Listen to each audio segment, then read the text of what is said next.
Hola, bona tarda o bon dia, depèn de si esteu en un lloc o un altre de l'Atlàntic. Benvinguts a aquest acte de la North American Catalan Society. Jo soc Mario Santana, president de l'associació i professor de literatura a la Universitat de Chicago. I aquest és el primer del que esperem sigui una sèrie d'actes, de diàlegs, que diem, relacionats amb la cultura catalana actual i també històricament parlant, no? I la nostra idea és fer una sèrie de diàlegs amb persones que considerem que poden aportar la seva visió, la seva experiència sobre una sèrie de temes diversos que considerem són rellevants, són importants en aquest moment. El dia d'avui estarà dedicat al tema de la traducció i de l'edició. El proper diàleg, que encara no està anunciat, però que es farà el 2 de desembre, organitzat per l'Aurelí Vialet, serà sobre el tema de la retrofotografia i la memòria històrica a Catalunya, amb el fotògraf Ricard Martínez, i això serà segurament el 2 de desembre, però com dic, encara hem de fer l'anunci definitiu. Com que és el primer acte que fem d'aquesta sèrie, igual hi ha petites picades de pota tècniques, però esperem que tot surti bé. No tenim molta experiència en aquest tipus d'activitats. I ara només volia donar pas a les dues col·legues que molt generosament han muntat aquest acte, la Samantha Mateo i l'Alba Girons, de la Universitat de Chicago. L'Alba Girons és la directora del programa de llengua catalana, de llengua i cultura catalana, al Departament de Llengües Romàniques de la Universitat de Chicago, i la Samantha Mateo està fent el seu màster en Humanitats a aquesta universitat també, amb la seva especialització en català.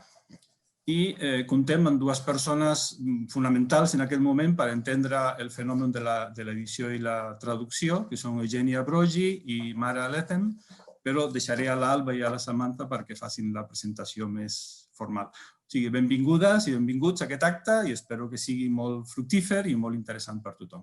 Gràcies. Benvinguts i benvingudes.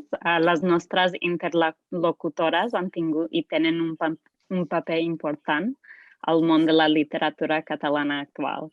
Eugènia Brogi és la fundadora i directora de l'Altra Editorial. Abans de l'Altra, Eugènia Brogi va treballar de lectora per a l'editorial Anagrama i va dirigir Empúries. A més de publicar i fer descobrir autores com Alicia Kopp, Maria Climent i Irene Solà, Brogi ha portat les obres d'autors com Carl Knausgaard i Lucia Berlin al món català. Recentment ha treballat amb l'editorial Les Males Herbes per formar Les Altres Herbes, una iniciativa dedicada a la publicació d'obres fora del cànon establert. La Mara Feilatan és traductora del català i el castellà a l'anglès, establerta a Brooklyn i Barcelona. Ha traduït obres de Jaume Cabré, David Trueba, Albert Sánchez Pinyol, Toni Salà i Alicia Kopp, entre tants d'altres. Les seves traduccions s'han publicat al New York Times, The Paris Review, The Guardian i El País.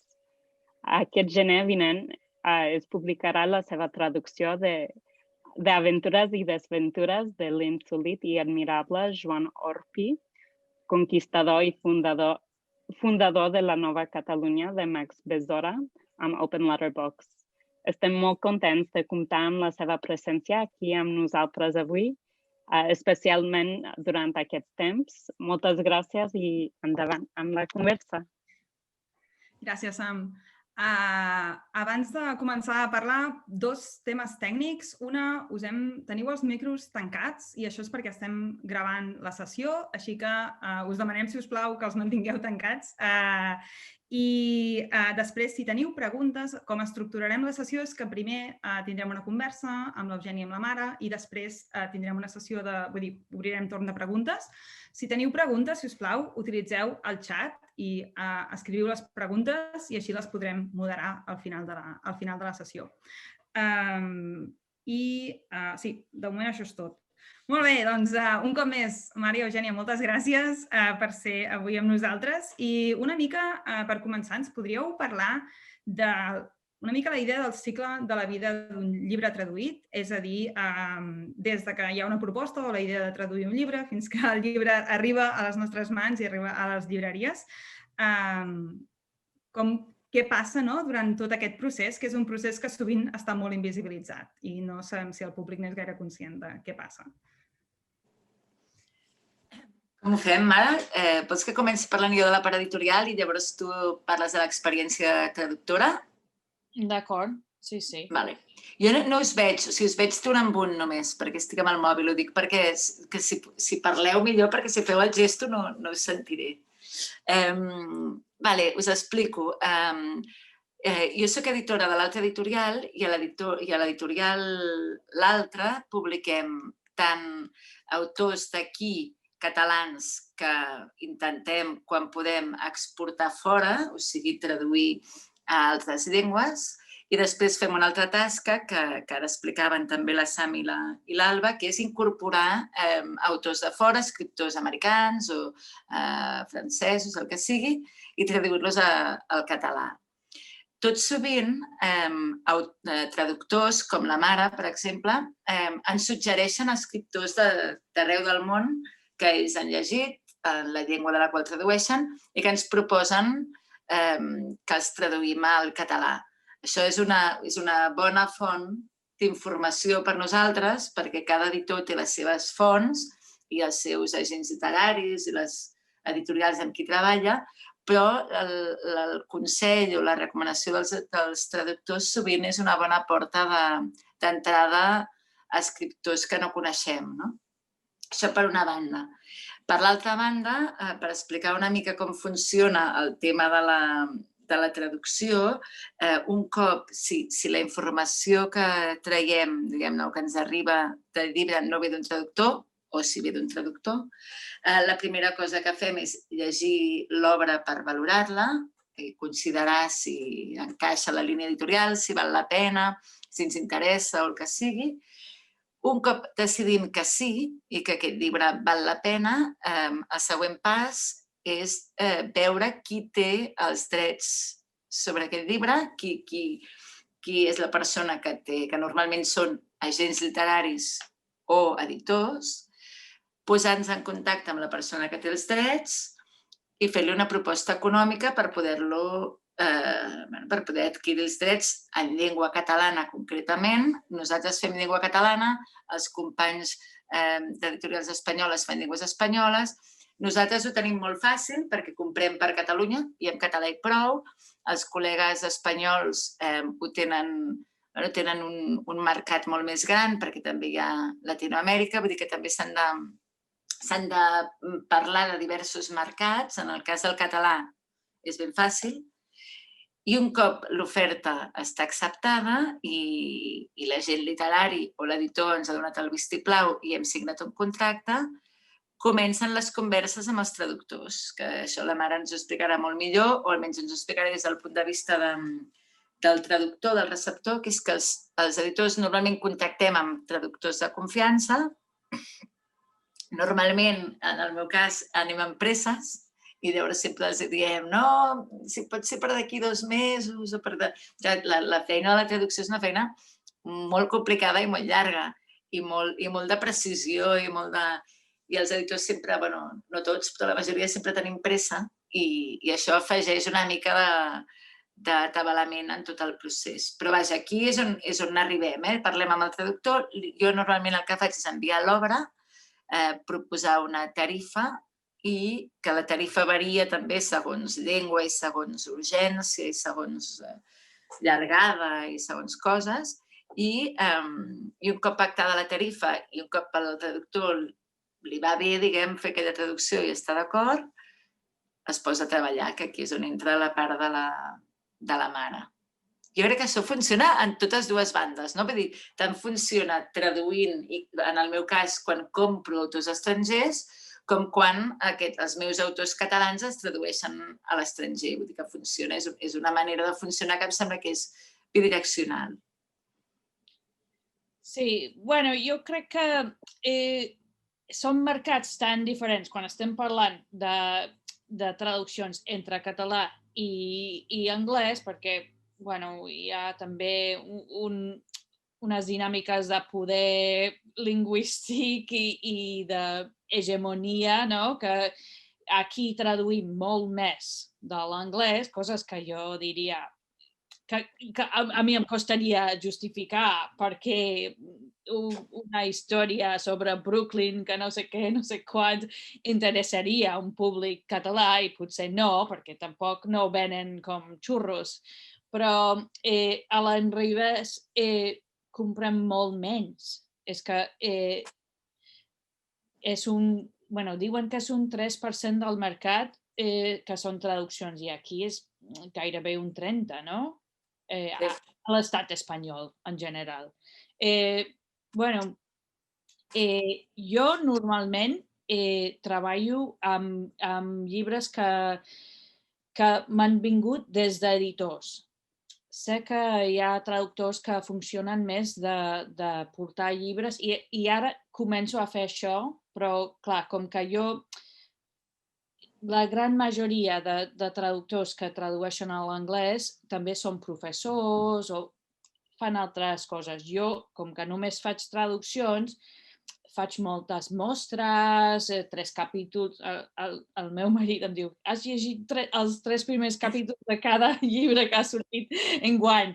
De vegades sembla que sí. I també jo faig un catàleg per l'Institut Ramon Llull, que ja ajuda molt a donar visibilitat a la literatura catalana arran del món i com que jo escric el catàleg en anglès perquè per mi és un avantatge, però en general també és una cosa complicada, no? El pes d'importància que té l'anglès dintre del mercat, de la indústria editorial global, perquè, clar, amb una mostra de 3 capítols d'una novel·la no només funciona pel mercat, que és molt petit, repeteixo, molt petit, de vendre traduccions al món anglosaxon, però també serveix per un suec, un japonès, un xinès, un estonià, per tothom. I també hi ha el problema de que hi ha pocs editors que poden llegir el català a Estats Units i a Anglaterra. Hi ha uns quants, però són pocs. També, hi ha una cosa que jo me'n recordo quan Planeta va comprar el grup 62 i ens vam trobar en una festa del Premi Herralde, te'n recordes? Sí. I em deies, sí, ja fundaré una editorial nova, petita, independent, i jo, quins collons, no? La Pal Roja. I així, va ser l'altra, que després hem treballat juntes en unes quantes coses, però fins i tot la primera novel·la que vas treure la vaig traduir jo per Two Lines, una editorial petita dels Estats Units, i va ser l'únic cas d'una novel·la que no s'havia traduït al castellà, que va arribar primer a l'anglès.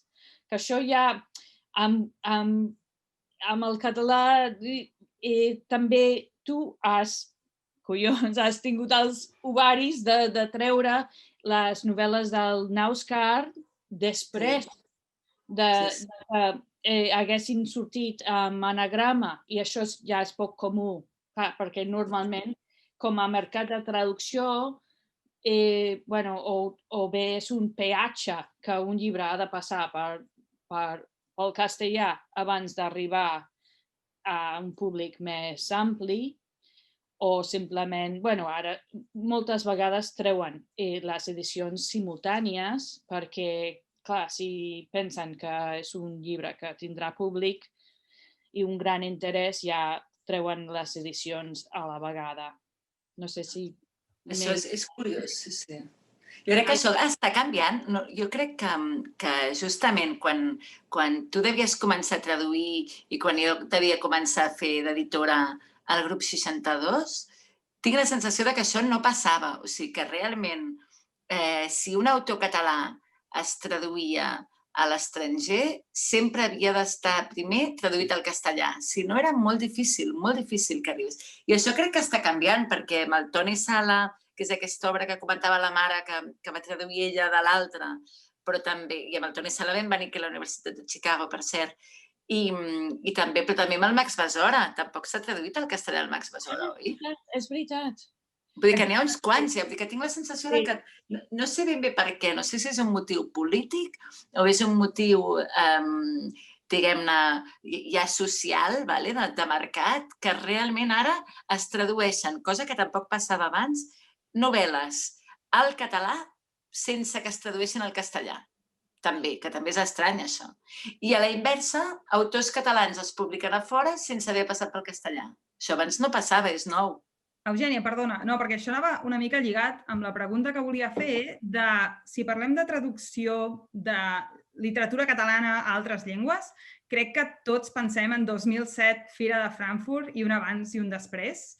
Han passat 13 anys, ara avui ho calculava i m'he posat les mans al cap, però penseu, després de la Fira de Frankfurt, què ha passat durant aquests 13 anys? Quina és la posició de la literatura catalana actual? I crec que anava lligat amb això que estàveu dient ara, no? I una mica, i cap on penseu que avança o que avancem? Però respecte al castellà o en general? Respecte a la literatura catalana prèvia a 2007, el que deies ara, no? Abans que un llibre, per traduir un llibre del català a l'anglès, havia de passar pel castellà i ara això comença a no ser necessari o comença... O sigui, heu vist un canvi abans i després del 2007 i què ha passat aquests últims anys? Jo he vist aquest...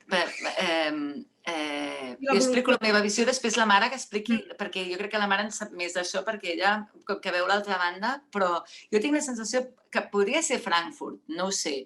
No estic segura de si va ser Frankfurt o van ser èxits diversos que també podria ser, no sé, el Jaume Cabré i coses així, que van fer conèixer més la literatura catalana fora o una literatura catalana potser una mica més oberta i més internacional.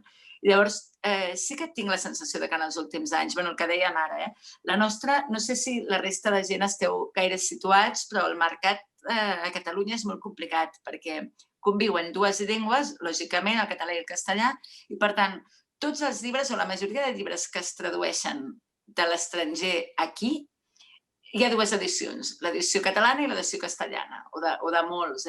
Per tant, això genera una situació una mica estranya. Llavors, jo crec que fins fa 5 o 6 anys, les editorials catalanes estaven bastant subordinades a les castellanes, en el sentit que si un llibre no s'havia venut al castellà, un editor català difícilment se'l mirava, perquè fer una promoció sol o sense l'edició castellana no tenia gaire sentit. I dos, a nivell de terminis, preus, etc., el català sempre anava remolc. El castellà deia, mira, jo voy a salir el 5 de setembre, tu ja t'ho faràs. I llavors el català havia de córrer, això que dèiem ara amb la Mare de traduccions de 5 minuts. Llavors això ha canviat molt, jo crec també per molts motius, perquè el sector català s'ha enfortit més, perquè s'han incorporat la venda de bestsellers, que abans no n'hi havia, i això ha donat molta musculatura al sector. Vull dir que realment cada cop un llibre com el Codi da Vinci o com l'Stieg Larsson o com el Noi del pijama de ratlles venguin quasi 200.000 exemplars cada un, li ha donat una força a l'elit catalana, diguem-ne, al sector econòmic, econòmicament parlant, que ha sigut important. I després penso que també l'atomització, les petites editorials, que no tenen tants compromisos, que són més àgils, que tenen més cintura, també ha agilitzat una mica tot això. Que és, bueno, si tu sales el 5 de setembre, pues yo saldré el 30 de agosto. O, saps? Coses així que han fet que ara ja hi hagi una mica més d'equilibri entre les dues llengües. I fins i tot també més deslligadament. Mare, no sé què penses tu. Jo diria que l'Institut Ramon Llull ha influït moltíssim perquè donen ajuts no només per pagar traduccions, però també per pagar mostres, samples, no? També per promocionar traduccions. Per tant, i ja això ha canviat. És un canvi de nit a dia. L'altra cosa que diria és que ha canviat també el món editorial. Hi ha més petites editorials que fan només traduccions i busquen coses interessants. Fins i tot, jo diria que de vegades pequen de l'exoticisme, no? En plan world music, no? Perquè, clar, després volen un Borni de Madagascar, saps? Ha de ser la cosa més rebuscada possible, no? I fins i tot la literatura catalana ja no té aquest, perquè, és Europa, però, clar, van buscant coses per fer un catàleg de literatura només en traducció, que ja tenim el Two Lines i l'Open Letter, que tenen molta llibertat de triar el que vulguin. No han de pensar tant en el mercat, no crec, saps? I també hem vist aquí a Catalunya moltes editorials petites independents que estan fent coses que ja, saps, no eren pensables abans de la mateixa manera, saps? Un Joan Orpí, per exemple, saps? I que trobi un autor com el Chad Post, que és el d'Open Letter, que saps, vol aquestes coses rares i interessants. Jo veig que aquestes dues coses han sigut molt importants a l'hora de... Sí, de fet, el Ramon Llull tens tota la raó, que jo no l'he nombrat, però completament, perquè fan tota una feina. Primer, de difusió de la literatura, perquè també a totes les fires... Interessada, perquè, clar, no són agents literaris que diran... Exacte. Clar, tenen el seu criteri també, no? Òbviament, volen gent arran dels països catalans. Per exemple, coses així, però clar, busquen i tenen bon gust, saps? Tenen un criteri molt interessant. Coses, populars una mica també i molt erudites, però tenen molt bon gust. Jo crec que molt variat també, perquè tenen, clar, elles a les fires de Frankfurt i de Bolonya i de Londres i tal, tenen cites amb centenars d'editors estrangers. I també saben a qui recomanar-li què. O sigui, saben molt bé de quins llibres parlen, quins llibres recomanar i quin editor tenen a davant, no? I si a davant tenen un editor com el Chad Post, doncs li recomanaran això i allò. I si tenen un editor més una mica més comercial, doncs una altra cosa. I saben molt bé com ho fan, saps? I tenen molta credibilitat, tenen molta energia, ho fan molt bé realment. Sí. I després tot això que... Digues.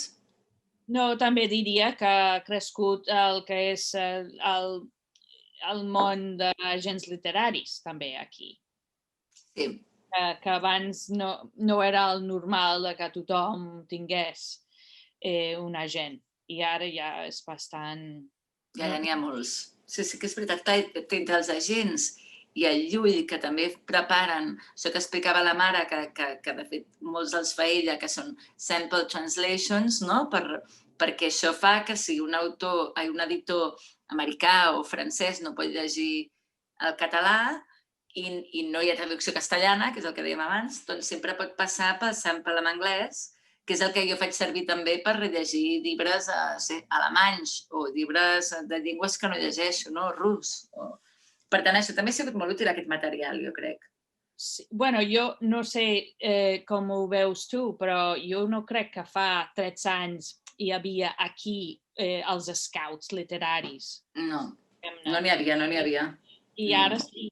Per tant, Jo crec que hi va haver una mica de boom de la literatura espanyola primer, també amb tot això de la Sombra del Viento. De cop hi va haver com que el mercat espanyol es va començar a moure bastant bé a nivell internacional, tant a nivell molt alt literari com a nivell més bestselero, i després va venir el català de cop, per totes aquestes eines que deies tu, i després això per algun èxit important també, que havia triomfat molt. El Sánchez Pinyol va ser molt triomfant, quan el vas fer tu, no?, la pell freda? No, vaig fer Pandora al Congo. Vale, bueno, que també va ser... No era capaç. Però, bueno, també en general el món de la traducció a l'anglès ha tingut els èxits del Bolaño i de la Ferrante, del Knausgaard, que han canviat bé aquesta idea de que la literatura traduïda no es pot vendre. Clar, i Mankell, Murakami... Anem arrossegant èxits molt forts amb tot això. Clar, això és veritat que llavors els editors... Clar, jo crec que a Europa la gent tradueix una mica més. Als Estats Units i Anglaterra és el que és més impermeable, no? També és veritat que allà hi ha molt talent, són països molt grans, amb una tradició molt llarga, i hi ha molt talent. És una cultura d'exportació, més de no pas... Exacte. I canviant una mica de tema, us volíem preguntar quina relació o quina funció fa l'editor en el procés de traducció? Quina relació teniu? I en aquest cas sí que serà diferent, no?, en el cas de l'anglès i en el cas del català. Però, Eugènia, quina relació tens, podríem dir, amb els teus traductors? I, Mara, quina relació tens amb els teus editors? I quin paper feu? A veure, jo normalment treballo... Quan treballo cap a fora, o sigui, quan han traduït autors meus a fora, que en realitat no són gaires i els americans els ha fet la mare, molt bé, però jo no intervinc gens perquè jo no... No, exacte. Sí. Sí, jo participo en el principi d'enviar els PDFs i tot això, però després no m'hi fico perquè no em sento capaç de valorar tampoc la feina de la mare, perquè no domino prou l'anglès com per fixar-m'hi tant. Però, en canvi, quan sí que compro una traducció i parlo, sempre tinc uns quants traductors amb qui m'entenc, que ja saben una mica com soc i que jo ja sé com són, i llavors sé que si tinc una novel·la molt literària i molt refistolada, de llengua molt complicada i tal, doncs he de triar dos o tres persones que tinc al voltant. Si en canvi tinc una cosa que és més moderna o una mica més edgy, això, doncs en trio una altra. I la mare segurament s'enfadarà. Que m'hi fico molt jo, realment. Quan m'envien traduccions, intervinc molt. També és veritat que el català és una llengua complicada, jo crec, i amb molts estigmes i amb molts prejudicis, i és una llengua que mou moltes coses. Llavors, m'interessa intentar trobar el model de llengua més adequat pel llibre en qüestió, perquè no expulsi els possibles lectors, etc.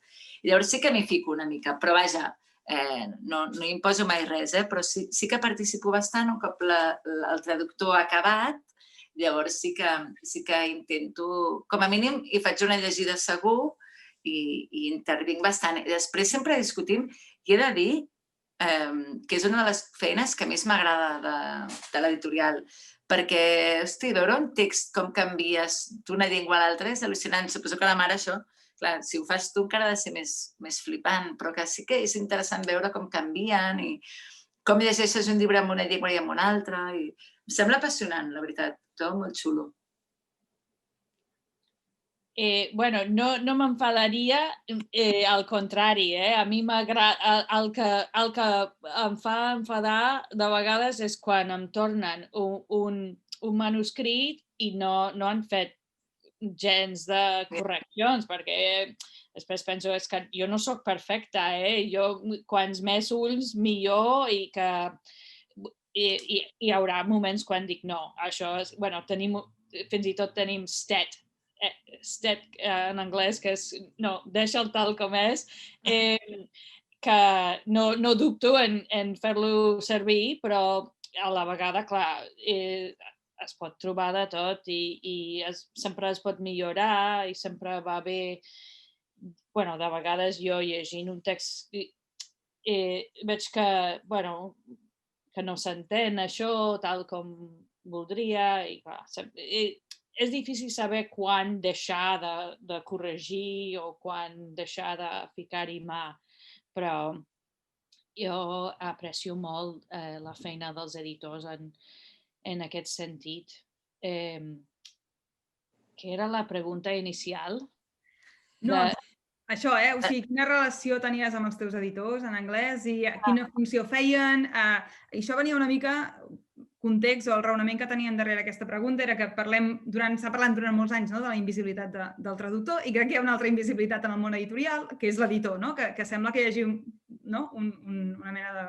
Per art de màgia, arriba un original i es publica, hi ha un procés entremig i això sabem què passa amb originals i el dubte era això, quin rol fan els editors en el procés de traducció. Sí, bueno, jo crec que hi ha una cosa que em vejo dels traductors d'aquí, que es va mencionar l'Eugènia, que és que ella té com una plantilla de traductors i tenen més feina. Jo poques vegades he traduït 2 novel·les del mateix autor, saps? I quan torno a treballar amb un autor, amb un editor, normalment han passat 5 anys o una cosa així, saps? No tinc aquesta continuïtat perquè és que traduïm pocs llibres.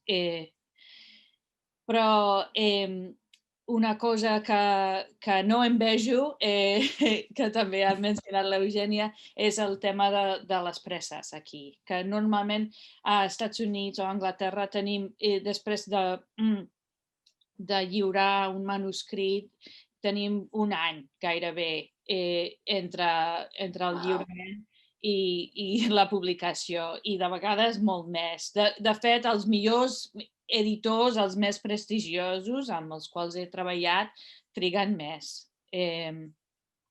I, bueno,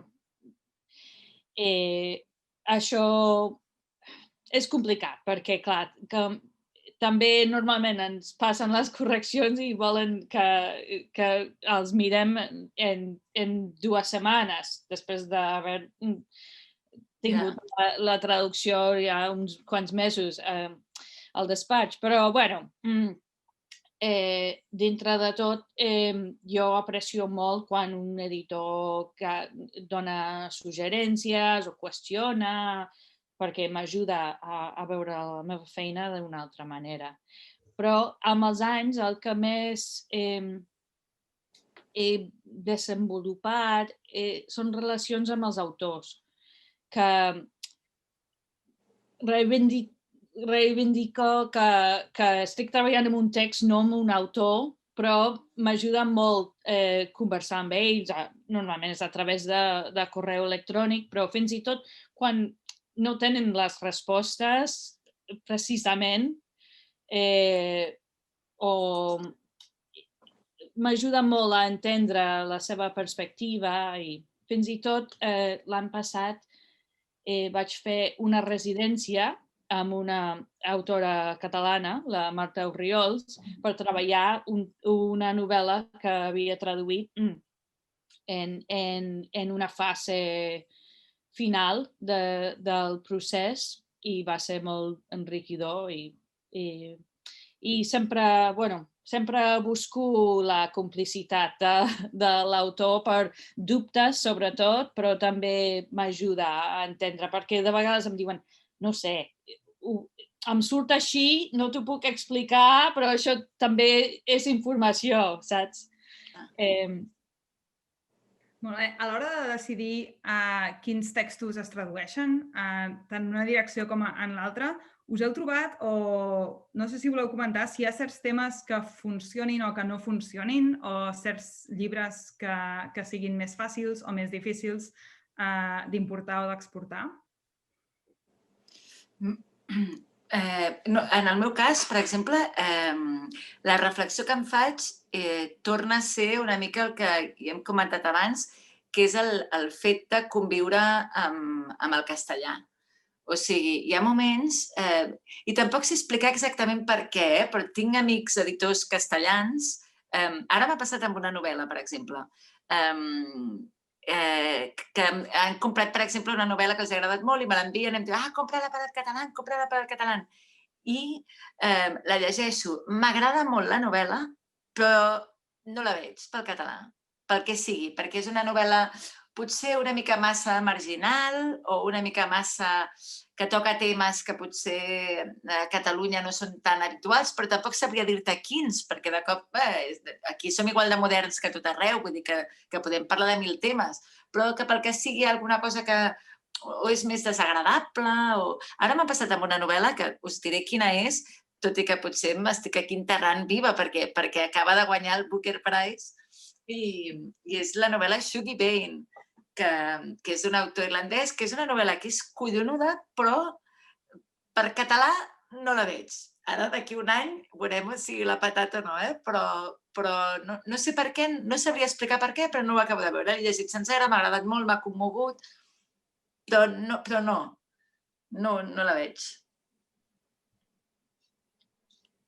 Bueno, jo tinc el luxe de no tenir que pensar tant en el mercat, saps? Si m'ofereixen una novel·la i, bueno, de vegades ho faig perquè és la meva feina i no sempre és perquè és la novel·la de la meva vida. Cada cop m'ofereixen novel·les millors. I clar, però clar, al començament vaig fer tot el que... I vaig aprendre molt, Sempre n'aprens. Però sí, bueno, el món editorial sempre m'ha semblat una mica misteriós en aquest sentit, perquè hi ha llibres dolents que funcionen i llibres bons que no. Per tant, és difícil això. És difícil. I fins i tot ara, bueno, en el cas, per exemple, de la Irene Solà, va ser una novel·la, de fet, diria, l'única novel·la que he portat a un editor dient a mi m'agradaria traduir-la i s'ha comprat, perquè de vegades moltes vegades estic ja rebent coses i faig el que puc i no tinc temps de posar-me a fer d'agent literari o de scout sense cobrar, que hi ha molts traductors que ho fan, no sé, tindran diners familiars, però no és el meu cas.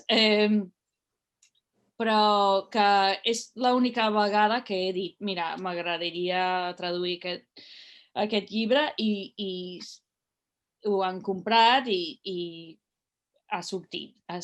Però en aquest cas jo crec que és una novel·la encara que força catalana, també força universal. Després, coses com el Joan Orpí, clar, hi ha temes que dius que és un llibre molt català en el sentit de bruixes, orgies escatològiques, saps que dius... difícilment es pot exportar, però jo crec que aquest llibre funcionarà just per això, perquè hi ha gent que diuen, però això què és? Això què és? És una cosa tan boja que crida l'atenció. Per tant... També tenim l'exemple de l'últim llibre d'un autor meu de l'altre, que la mare ha traduït i que l'editor americà, després d'haver-lo comprat i després d'haver encarregat la traducció a la mare i que la mare l'acabés, s'ha trobat que la novel·la no sap com enfrontar-s'hi, no sap com agafar-la. Llavors, l'argument és que hi ha dos temes que li resulten incòmodes, perquè és una novel·la que comença explicant l'assassinat d'una de la seva parella per part d'un home, i aquest tema no molesta, cosa que és estrany. Perquè és el pan de cada dia, saps? Exacte, és un tema, però bueno, i en canvi molesta un assassinat d'un noi negre i una sèrie de comentaris homòfobs que, òbviament, estan posats en boca d'un dels personatges que, a més, és un imbècil, vull dir que no s'està fent cap mena d'apologia ni d'homofòbia ni de racisme. Però l'editor, al llegir l'edició, la versió final, com que no havia llegit el llibre, només havia pogut llegir el primer capítol, ha decidit que no el vol fer. I això és bastant fort, perquè, bueno, trobo curiós tot el que ha passat, no? I el llibre no es farà, en principi, en aquesta editorial segur que no. Ja. Sí, bueno, per mi ha sigut molt trist perquè jo defenso la literatura com un espai de llibertat per poder parlar d'aquests temes també que són difícils, no? I jo crec que és un moment complicat en aquest sentit, perquè no sé, American Psycho avui en dia no sé si arribaria a les lleixes de les estanteries, de les llibreries, saps? Perquè volen anar de puntetes, saps? I no volen ofendre, però així ja deixem de tenir les converses incòmodes. Està passant també al món dels museus. I jo, crec que surt també hi ha molta història darrere. Ja, jo m'imagino. Però és que m'ha fet gràcia perquè just l'Alba ha preguntat això i dic, hosti, és fort perquè realment i sí que hi ha temes o sí que hi ha moments en què això passa, que la temàtica, no que el llibre agradi més o menys o sigui més bo, sinó que el tema no agrada o no funciona o... És fort, és curiós, vaja. Abans d'obrir el torn de preguntes, tenim una, perquè entre el públic i en el futur, els que estigueu mirant aquest vídeo, tenim i tindrem estudiants que estudien americans o de diferents universitats que estan aprenent català, que els interessa la literatura catalana, que potser els interessa el món editorial. Teniu suggeriments, consells per estudiants que els interessi el món de la traducció, que potser s'hi vulguin dedicar professionalment o al món de l'edició? Estudiants americans, què han de fer o què poden fer? Això tu no, mare, perquè traducció jo no ho sé. No estem demanant cap recepta, vull dir, no. Però ja que tenim professionals avui, aprofitem que us tenim aquí. Sí, el més obvi és anar fent, perquè pots aprendre molt simplement de tractar amb les qüestions de com vessar unes paraules dintre d'un altre test, no? Però si jo fos jove jo aniria a estudiar a la Universitat d'Iowa, que tenen un màster de traducció literària que sembla genial. Si tu pots permetre, avui en dia hi ha uns quants, jo crec que també hi ha un programa a Colòmbia, a Nova York, però jo faria el d'Iowa, personalment, però on et tracten és com fer un MFA, no?, d'escriptura creativa, gairebé. Et tracten així com un escriptor més que treballa amb la traducció. Que xulo. Està molt de moda aquesta idea de que som escriptors i és una manera molt diferent de veure la figura del traductor als Estats Units ara que no passa aquí, que aquí és més una feina, una tasca editorial, no? I clar, molts són autors que necessiten calés, per tant es dediquen a fer això a temps parcial, no? Entre d'altres coses que varien. Però sí, jo vaig arribar i gairebé... Ara això està canviant, però en un moment donat tots els traductors del català ja tenien un marit o una dona català i vivien o tenien aquest contacte així carnal amb la cultura catalana perquè no hi havia manera d'arribar-hi. Però ara, sobretot al Regne Unit hi ha uns quants programes universitaris on pots estudiar el català i si t'ho pots permetre, jo crec que és una bona manera de treballar temes i fan com grups petits de treballar un text d'altra manera que, clar, mai no tindràs un grup d'editors així parlant del teu text com si fos un original mai a la vida. Per tant, aprofitar aquests moments d'estudiar és el que faria jo. Fantàstic. Molt bé, doncs, si teniu preguntes al públic i les voleu posar al xat, serà més fàcil que... Els veurem nosaltres també o...? Sí, crec que... Ara farem el minut aquell de...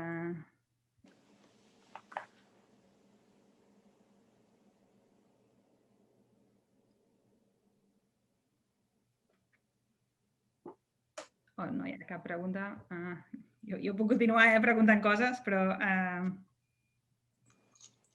L'Elisa crec que ha dit que tenia una pregunta. Perdó per obrir el micro. Sí, tenim una pregunta del Mario. Jo en tinc una, el que passa estava escrivint-la, Alba. L'escric. De moment tenim una pregunta del Mario que diu heu dit que no cal passar pel castellà abans d'arribar a la traducció, però fins a quin punt la traducció a altres llengües, penso en Jaume Cabré, per exemple, facilita la venda de la literatura catalana a l'anglès? A veure, torna'm a llegir, que aquesta part... Exacte. Jo m'imagino, Mario, digue'm si... Heu dit que no cal passar pel castellà abans d'arribar a la traducció, però fins a quin punt la traducció a altres llengües, penso en Cabré, i m'imagino Mario, que és per l'alemany, em sembla, no?, que va tenir èxit en alemany, m'imagino, ho dic de memòria, facilita la venda de la literatura catalana a l'anglès. A veure, normalment el que passa al món editorial és que és com un dòmino, saps? A la que hi ha una llengua, a la que es ven a una llengua, aquesta llengua toca a les altres llengües. Va fent com una mica de palanca. Llavors, òbviament, si aquesta primera llengua és del català a l'anglès, aquesta peça és més forta encara, no? Però si cada venda que es fa al francès, a l'alemany, un èxit d'una novel·la catalana a Alemanya, com el del Jaume Cabré, inevitablement posa llum. O sigui, el que fa és que tothom es fixa en això. Això no vol dir que després, un cop es tradueixi a l'anglès, tingui el mateix èxit, perquè això segurament no serà així. Però sí que és veritat que un èxit sonat o a França o a Alemanya o a Itàlia d'una novel·la catalana farà que tota la resta del món es fixi en aquesta novel·la. Com ens passa aquí, vull dir que aquí jo si veig una novel·la francesa que s'ha venut a una bona editorial anglesa, automàticament me la miro. Perquè com que l'anglès és l'idioma, a part de l'idioma més fort, però també el més impermeable, o el que tria més a l'hora de traduir, vull dir que realment només tradueix les coses que són allò molt clares, és un bon filtre també. Per tant, sí, jo crec que sí que ajuda. No crec que ajudi a vendre exemplar a exemplar a Anglaterra, però sí que afavoreix la venda de drets a Anglaterra. Bueno, jo crec que hi ha el fet que tothom pot llegir anglès, que això simplement ajuda molt. Jo, per exemple, vaig traduir una novel·la que ja tenia uns 4 anys i que s'havia traduït al seu moment al castellà, potser no la millor traducció, però després de la meva traducció a l'anglès, que va funcionar bastant bé, es va caure al coreà. Saps, uns mercats que dius increïbles. Però, en canvi, bueno, jo vaig traduir, jo confesso, i, clar, després, un super èxit de vendes tant a Espanya com a Catalunya, com a Polònia, com a Alemanya, a França també. I, bueno, no ha trobat el seu públic en anglès. També passa al revés a vegades, perquè, per exemple, La conjura de los necios, que és un dels llibres que més s'ha venut de la història editorial espanyola, no va ser un superhit tampoc als Estats Units i a Anglaterra, com aquí. Ni diria que enlloc d'Europa, no? Vull dir que aquest superhit increïble que va ser aquí, que tothom ha llegit La conjura de los necios, o almenys quan vivia a Londres, em trobava molta gent anglesa que no havien llegit La conjura, que no sabien ni què era. O sigui que aquest èxit tan fort, de vegades es produeix a un país concret, en la mateixa obra només, no? És curiós, també. Hi ha una altra pregunta de l'Elisa que diu s'ha parlat de la funció de l'editor com a intermediari, filtre i fins i tot censor entre el llibre i l'audiència lectora. La Mar ha explicat per què l'editor del llibre que va traduir no veu què fer amb ell en relació a la seva audiència nord-americana. No he entès, però, el que ha dit l'Eugènia sobre per què no ha publicat un llibre que li ha agradat molt. No he sentit el títol. Podria explicar com veu ella? Sí, l'audiència lectora catalana. Sí. Insisteixo que és una cosa que no tinc molt raonada, o sigui que em costa molt explicar-vos exactament el per què. Tinc la sensació que hi ha això de compartir mercat, o sigui, com que el mateix llibre es publicarà en dues llengües, que vol dir inevitablement que tindràs una competència a dins de casa, diguem, vull dir que jo no puc publicar llibre, sí que puc, però que costa més plantejar-me publicar un llibre tranquil·lament perquè sé que tindré algú al costat, que depèn de qui sigui, doncs m'hi entendré més o menys i que, a més, em baixarà les vendes, perquè la persona que té la llibreria podrà escollir entre el català i el castellà. Llavors, hi ha llibres que tinc la sensació que tenen una projecció de venda moderada o més aviat petita, perquè són massa difícils, perquè són massa durs, perquè són massa llargs, pel motiu que sigui. I llavors penso que en castellà sí que té sentit, perquè té un mercat molt més gran, però que en català, si els lectors catalans el poden trobar en castellà, per què l'haurien de comprar en català quan en realitat tampoc seran gaires els que vulguin comprar-lo, perquè és un llibre que es vendrà poc. Crec jo, vull dir que sempre m'equivoco, bueno, sempre no, vull dir que em puc equivocar, però que la meva percepció és que no d'això. La llargada, i ara parlo de coses molt poc literàries, però que són consideracions que inevitablement els editors ens hem de fer. És que un llibre molt llarg és molt car de fer, és molt car de traduir, però també és molt car d'imprimir. I aleshores també tu penses dues vegades abans de fer un llibre molt llarg. I en el cas d'aquest llibre que us deia, que és el guanyador del Booker Prize d'aquest any, que es diu Shuggie Bain, que és el nom d'un noi que es diu Shuggie Bain, ja no recordo l'autor, que és un irlandès americà. Era un llibre molt llarg, molt dur, perquè hi havia molta misèria econòmica, moral. Era un llibre que demanava una implicació emocional molt forta i era un llibre molt llarg. Aquest, sí, Shuggie Bain, de Douglas Stuart. Gràcies, Samantha. Doncs això, vull dir que era un llibre que em va semblar molt dur en tots els sentits i, a més, molt llarg. I vaig pensar, mira, si fos editora castellana, el comprava, però editora catalana no. M'equivoco perquè sí que hi ha una oferta catalana ja sobre la taula per aquest llibre, vull dir que potser m'equivoco, però bueno, és la manera que tinc jo d'organitzar-me també. Clar, però tu tens una editorial molt pròpia, saps que has de fiar de la teva intuïció perquè és la marca Eugènia, no? Sí. Clar, però costa, a vegades, perquè fa por, perquè dius, hòstia, potser m'estic equivocant, vull dir, ha guanyat el Booker, era finalista del National Book Award, hi ha una oferta catalana, l'editorial castellana és Sexto Piso, que estan molt bé, vull dir, però no ho acabo de veure, mira. Tenim una altra... Dit això, només recordar, per si hi ha algun despistat entre el públic, que la meva lluita, tota la trilogia, sexologia, s'ha publicat al català a l'altre, vull dir que jo crec que l'Eugènia i l'altre supervalenta com a editora. Vull dir que, per contextualitzar una mica, crec que perquè encara et dona més valor, jo crec que la teva resposta, Eugènia. Vull dir que hi ha una pregunta de l'Anna Casas que em sembla que la podem llegir tots, que diu: tinc una pregunta sobre un comentari que ha fet l'Eugènia sobre la llengua catalana com a llengua complicada a l'hora d'escollir traductor o traductora. Pots explicar en quin sentit, com a editora, el català et sembla una llengua complicada, entre cometes? Jo crec que el català, i ara és una teoria una mica... Bueno, no sé si la persona que ha fet la pregunta és catalana o no, però, i no sé quina edat té, però jo vaig créixer als anys 80 llegint les traduccions que hi havia aleshores del català al català de moltes obres universals, les que hi havia. És el 84, vale? És una mica més jove que jo, per tant, potser no ho has patit tant, però la llengua literària, sobretot de traducció, que es feia servir als anys 80, era una llengua literària que estava terriblement allunyada de la llengua familiar, del carrer, etc. No hi havia un estàndard imposat, que era una llengua, això, que utilitzava paraules i girs i models de llengua que estaven molt allunyats del català que parlàvem a casa o que parlàvem a l'escola o que parlàvem al carrer. TV3, al principi, tots els doblatges de pel·lícules que feien també feien servir una llengua molt artificiosa, molt poc natural. Llavors, jo vaig créixer amb, jo i molta gent de la meva generació, molts prejudicis incorporats respecte a la llengua.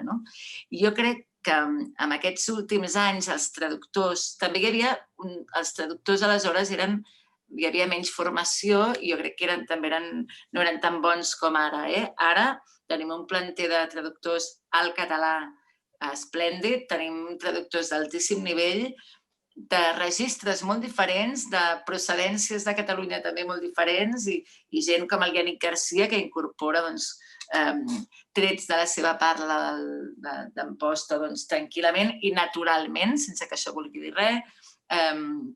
I, per tant, hi ha una llengua molt més elàstica a l'hora de traduir. Però sí que és veritat que hi ha complexitats.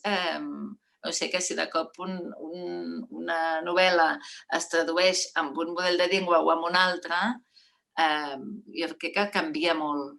És en aquest sentit que vull dir, que s'ha de trobar el model adequat. No que sigui complexa, que també, sinó que s'ha de trobar el model adequat per cada obra. Jo suposo que l'anglès també passa, però en català tenim tants registres diferents i un estàndard tan lluny de la llengua del carrer que a vegades costa.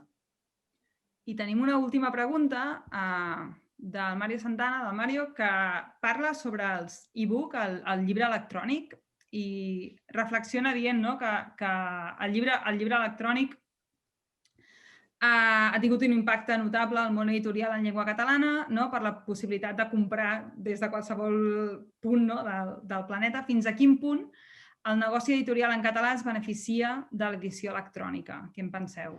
O quina és la vostra experiència? Molt poc. La meva, molt poc. Però cada vegada més, això sí.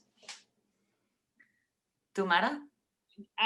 Jo no soc partidària del llibre electrònic. M'agrada llegir en paper. I, bueno, mira, professionalment perquè, clar, és molt més barat i senzill enviar-me PDFs i ja m'he acostumat, però la veritat és que jo, de fet, agafem llibres vells i fem clenxes de llibres per l'olor i tot, saps? Per mi això és l'interessant dels llibres, és el tacte i de tot. Que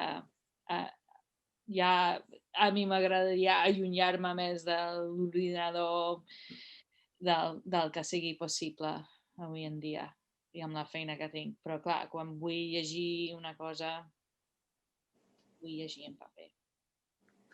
Jo he de dir que amb el confinament, quan va començar la pandèmia, es van disparar els e-books perquè totes les llibreries tancades, no podies comprar llibres enlloc que no fos Amazon i, per tant, nosaltres just acabàvem de començar a fer e-books, que no n'havíem fet en 6 o 7 anys, I just havíem començat a fer i teníem 6 títols disponibles i, bueno, es van vendre com a xurros. Ara ha baixat una altra vegada, però realment hi ha hagut un pic important. I molta gent s'haurà acostumat, imagino, durant la pandèmia, a llegir en digital, que estic d'acord amb tu, Mara, que és horrorós. I que llegeixes molt diferent, a més, amb un e-book que amb un paper. Vull dir, l'atenció que poses a la lectura és diferent. No sé, no, a mi tampoc m'agrada, però ho he de fer per feina bastant. Sí, bueno, hi ha avantatges amb la traducció de tenir una versió digital, perquè, clar, si decideixes canviar una paraula que apareix moltes vegades, si ho vols, saps, ho pots trobar. Això sí, però, clar, a mi m'agrada, bueno, com t'ho dic, tenim... És que els llibres, els olors que tenen uns dels anys 60 d'Anglaterra, diferent que no pas... Total. Molt bé, hi ha un petit comentari al xat, bueno, no petit no, hi ha un comentari de la Roser Caminals que diu que potser es publica més en català i surten més traduccions catalanes, però els autors catalans cobrem menys i venem menys, exceptuant els bestsellers. No sé si... Com menys que quan? O que abans, que antigament, diguem, o que... Jo fa 20... Perdó. Ai, hola. Hola. I gràcies, per cert, això és interessantíssim. Fa 20 anys o més que publico amb Edicions 62 i conec altres autors que publiquen amb columna, amb proa, etc. Tots et diran, inclús gent que té més reconeixement que jo, que els contractes eren pràcticament el doble a llavors del que són ara. Sí, senyora. Sí.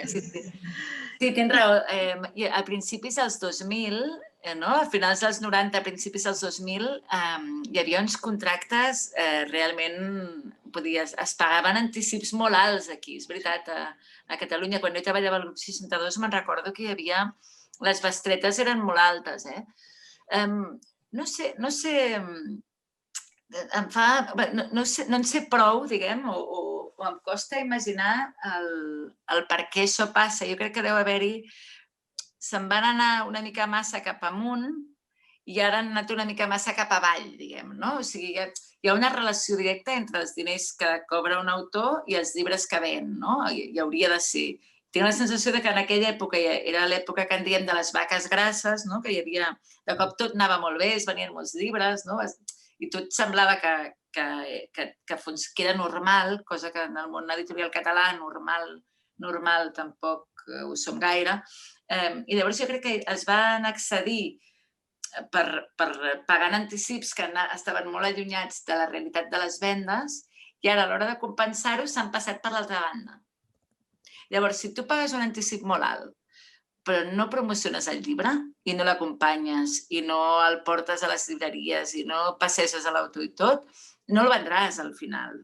A tots ens agradaria pensar que un bon llibre es ven sempre, però tots sabem també que no és així. Llavors, també crec que màrqueting, perquè sí, tampoc, però treballar bé llibres sí.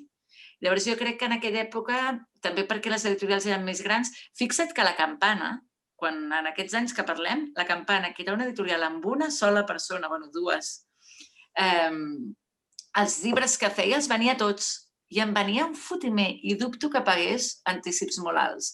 Però, en canvi, com que els venia molt, al final pagava royalties, de venda després. Llavors, jo crec que el problema de Grup 62 d'aleshores era que pagaven molts diners però treballaven potser no tan bé el llibre sobre el terreny i no l'acompanyaven gaire. Llavors, què passava? Que el llibre no es venia. Llavors, què passava? Que l'autora a qui li havien pagat no sé quan estava en negatiu després amb aquest llibre, no n'havia venut prou. Jo crec que això s'està remodelant. També et diré que crec que les editorials petites ho tenen més ben afinat, perquè tens més ben calculat el que pagaràs amb els llibres que vendràs i de cop tot és positiu. Bueno, tot no, però és més fàcil. Que si tu pagues molt, vol dir que n'has d'imprimir molts. Si n'imprimeixes molts i no els vens gaire, el record que li queda a l'editor, al periodista, al llibreter i tal, és que aquest autor no ven. Quan no és veritat, simplement si l'haguessin fet 2.000 en lloc de 10.000, perquè t'he pagat 50.000 euros en lloc de pagar-te'n 5.000, ara ja m'estic enrotllant, però que la dinàmica aquesta de bestretes i venda és molt complexa. I realment em crec completament això que dius ara, que ara els contractes deuen ser la meitat o menys del que eren. Això s'ha de reajustar. Molt bé. Vam dir que faríem una hora, em sap greu per tallar, la conversa és molt interessant. Vaig conèixer l'Eugènia quan va venir amb el Toni Sala i des de llavors que volia que fer-la tornar d'una manera a Chicago. No ha estat físic, però bueno, un primer pas, queda pendent. Recordem que l'acte d'avui forma part d'un cicle de diàlegs i de converses organitzades per l'ANACS, la North American Catalan Society, en col·laboració amb l'Institut Ramon Llull. L'Institut Ramon Llull no només permet traduir, però també permet organitzar actes com el d'avui. Així que gràcies a tots per ser-hi, per venir.